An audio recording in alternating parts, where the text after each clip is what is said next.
आलू अधिवेशन 2025 लखनऊ में हमें एक ऐसे किसान मिले जिन्होंने 16 साल तक भारतीय सेना में अपनी सेवाएं दी हैं।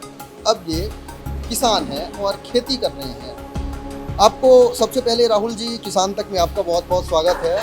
आप अपने सफ़र के बारे में बताइए कि सेना की नौकरी करने के बाद आप खेती से क्यों जुड़े? मैं सर 2008 में मैंने आर्मी ज्वाइन किया था और उसके बाद मैंने 2014 में पहली बार CPRI के साथ जुड़ा था। इस बीच में मैंने काफ़ी कुछ देखा है, किसानों के हित में जाने के काम करने की सोची थी कि मैं भाई किसानों के लिए कुछ ना कुछ करूं। जिस समय 2014 के अंदर आलू पहली बार मैं CPRI गया था।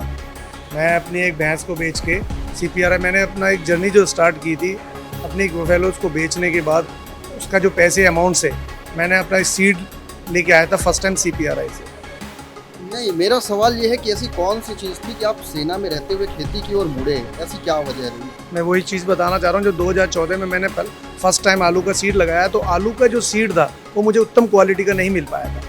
तो मैं सेना में रहते रहते मैंने ये काम सीखा अपना कि ताकि मैं अपना एक सीड का खुद का काम स्टार्टअप कर सकूँ और किसान के हित में जाके मैं काम कर सकूँ। 94 में मेरे फादर एक्सपायर हो गए थे। मेरे पास ज़्यादा ज़मीन भी नहीं थी।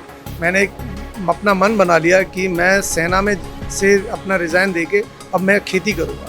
जब मैं खेती करने के लिए मैंने अपने एक लोकेशन चुनी, प्राइम लोकेशन जो कि गवाना के पास है। वहाँ हमने एक छोटी सी फार्म बनाई, काव्य एग्रो पोटैटो सीड। और उसके बाद मैंने CPRI से नई नई वैरायटी लेके और नई नई लाइसेंस लेके अपना काम स्टार्टअप किया। तो अब आप में कितनी ज़मीन में खेती करते हैं और उससे कितने लाभ आपको देखे गए खेती से जो आपने अभी तक कमाया है? मैं अभी तकरीबन 300 बीघे के आसपास किराए पे लेके ज़मीन पे किराए पे? आपकी अपनी ज़मीन नहीं? नहीं, मेरी खुद की नहीं है। मेरे पास 2 एकड़ खुद की ज़मीन है। बाकी मैं 300 बीघा लीज़ पे लेके मैं काम कर रहा हूँ। अपनी लाइफ में मैंने सब कुछ देखा है और मतलब धीरे धीरे स्टेप बाय स्टेप मैं आगे बढ़ता जा रहा हूँ। मैंने एक छोटी सी फर्म अपनी बनाई है, काव्य एग्रो पोटैटो सीड, जिसमें मैं पिछले 3 सालों में मैंने CPRI से 4 MOU साइन किए हुए हैं। कुफरी फ्राइयोम और चिप्सोना 5 और एक अपना ARC टेक्नोलॉजी, एक इनकी सॉइल राइस मीडिया की टेक्नोलॉजी। इसको लेके मैं इस लाइन में थोड़ा आगे बढ़ रहा हूँ और किसानों को उत्तम क्वालिटी का सीड प्रोवाइड करने की कोशिश कर रहा हूँ जितने जहाँ से मेरे से हो सकता है। और मैं सेना में रहने के बावजूद भी मतलब अपना 4 साल तक मैं सेना में जब भी यहाँ ऑक्शन होता था या नीलामी होती थी मैं टाइमली आता था, अपने फील्ड विजिट करता था और आलू पोटैटो की प्लांटिंग से लेकर और हार्वेस्टिंग के बीच में जितना भी होता उस सबको मैनेज करके चलता था।